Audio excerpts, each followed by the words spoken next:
جیسا کہ ہم نے اکثر سنا کرتے ہیں کہ فلاں جگہ پر فلاں شخص زندہ ہو گیا، اس نے مرنے کے بعد کا حال سنایا اور پھر مر گیا۔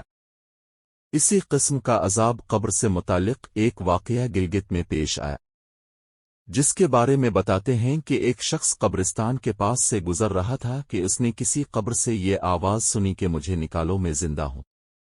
جب ایک دو مرتبہ اس نے آواز سنی تو اس نے یہ سمجھا کہ یہ میرا وہم ہے، لیکن جب مسلسل اس نے یہ آواز سنی تو اس کو یقین ہونے لگا۔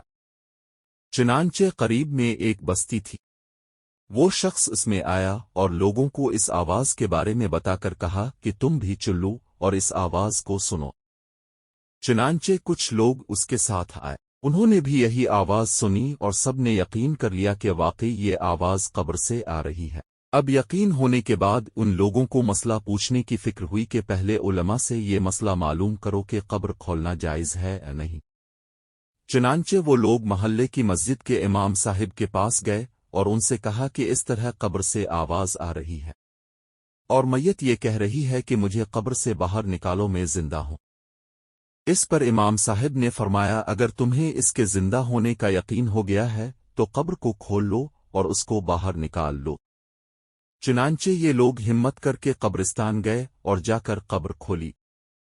اب جو ہی تختہ ہٹایا تو دیکھا اندر ایک عورت برہنہ حالت میں بیٹھی ہوئی ہے اور اس کا کفن گل چکا ہے۔ پھر لوگوں نے کہ وہ عورت کہہ رہی ہے جلدی سے میرے گھر سے میرے کپڑے لاؤ، میں کپڑے پہن کر باہر نکلوں گی۔ چنانچہ یہ لوگ فوراً دوڑ کر اس کے گھر گئے اور جا کر اس کے گھر والوں کو یہ واقعہ بتایا۔ اس کے کپڑے چادر وغیرہ لے کر آئے اور لا کر کے اندر پھینک دیے۔ اس عورت نے ان کپڑوں کو پہنا اور چادر اپنے اوپر ڈالی، پھر تیزی سے بجلی کی طرح اپنے قبر سے نکلی اور دوڑتی ہوئی اپنے گھر کی طرف بھاگ گئی۔ گھر جا کر اس عورت نے ایک کمرے میں چھپ کر اندر سے کنڈی لگا لی۔ اب جو لوگ قبرستان آئے تھے دوڑ کر اس کے گھر پہنچے، ان کو وہاں جا کر معلوم ہوا کہ اس نے اپنے کمرے کے اندر سے کنڈی لگا رکھی ہے۔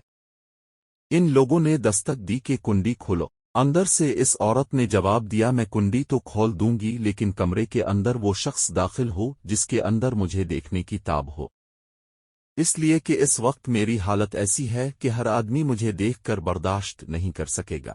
اس کے بعد اس عورت نے اپنا منہ سے کپڑا ہٹایا۔ جب لوگوں نے اس کا منہ دیکھا تو اتنا خوفناک ہو چکا تھا کہ سوائے دانتوں کے کچھ نظر نہیں آیا، نہ اوپر کا ہونٹ موجود تھا نہ نیچے کا ہونٹ موجود تھا، بلکہ 32 کے 32 دانت سامنے جڑے ہوئے نظر آ رہے تھے۔ سوچئے اگر کسی انسان کے صرف دانت ہی دانت نظر آئے تو کتنا ڈر اور خوف معلوم ہوتا ہے۔ اب ان لوگوں نے اس عورت سے پوچھا تیرے ہونٹ کہاں گئے؟ اس عورت نے جواب دیا میں اپنے ہونٹوں پر لپسٹک لگا کر نامحرم مردوں کے سامنے جایا کرتی تھی، اس کی سزا میں میرے ہونٹ کاٹ لیے گئے، اس لیے اب میرے چہرے پر ہونٹ نہیں ہے۔ پھر اس عورت نے اپنے ہاتھ اور پیروں کی انگلیاں کھولی، لوگوں نے دیکھا کہ اس کے ہاتھ اور پیروں کی انگلیوں میں ایک بھی ناخن نہیں تھا، تمام انگلیوں کے ناخن غائب تھے۔ اس سے پوچھا تیری انگلیوں کے ناخن کہاں گئے؟ اس عورت نے جواب دیا ناخن پالش لگانے کی وجہ سے میرا ایک ناخن کھینچ لیا گیا، چونکہ میں یہ سارے کام کر کے گھر سے باہر نکلا کرتی تھی، اس لیے جیسے ہی میں مرنے کے بعد قبر میں پہنچی تو میرے ساتھ یہ معاملہ کیا گیا اور مجھے یہ سزا ملی کہ میرے سر کے بال بھی نوچ دیے گئے، میرے ہونٹ بھی کاٹ دیے گئے اور ناخن بھی کھینچ لیے گئے۔ اتنی باتیں کرنے کے بعد وہ بے ہوش ہو گئی اور مردہ بے جان ہو گئی جیسے لاش ہوتی ہے۔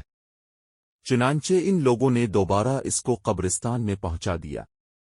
محترم خواتین و حضرات، اللہ تعالیٰ کو یہ عبرت دکھانی مقصود تھی کہ دیکھو اس عورت کا کیا انجام ہوا اور اس کو کتنا ہولناک عذاب دیا گیا۔